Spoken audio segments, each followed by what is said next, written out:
Salem truck are currently here, and you see behind me really what's left of the house, and it's not a whole lot. They've been spraying it down for the last 15 or 20 minutes, but obviously this fire burned for a good 20 to 30 minutes before the first crews got here. We are told by officials on scene no one was home at the time. We're actually told the homeowner just showed up a short time ago. No one injured in this fire, but you see what's left, or really, now that the smoke is clearing out a little bit, how little is left of this home. The entire inside of this house completely gutted. As we hear now some additional fire engines off in the distance. This entire neighborhood, we have seen a handful of people sitting outside and some fire crews walking around to different homes. This obviously the worst of it. This fire began a little while ago. As I mentioned, it took crews a short time to get here, or a long time rather, to get here. And when they finally did, the home was fully engulfed. The inside completely gutted. You can see behind me. This is rare when you see in fires as well, because typically at least the skeleton of the structure remains. You'll have pieces of the home that remains. They've been spraying it down from the ladder truck from above and from the side from a short time here. The flames are now dying down a little bit, but the damage has already been done. This house clearly a total loss. Unfortunately for the folks who live here, there is almost nothing they'll be able to salvage from inside that house behind me. They have another truck just coming down the street just now. This is obviously still an active scene. That's another town fire truck driving up the street. Crews, when they came up on the scene here, the home was fully engulfed. They've now sprayed it down. They've been able to move some of the neighbors who were out here watching this fire burn to the side.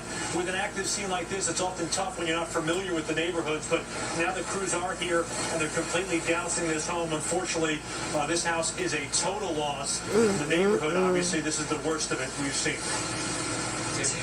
Go ahead. Hold your position there, please, Tim, because you can't see, but on the left side of where you are on the TV screen was this blue home right when it caught on fire when we noticed it, and then behind you is what we see now. Really sorry to people who live there, or their neighbors or friends, to have to show you this, but this is a dangerous situation that's been ongoing. And Tim, we lost your signal, but I think you can still hear us. You're back.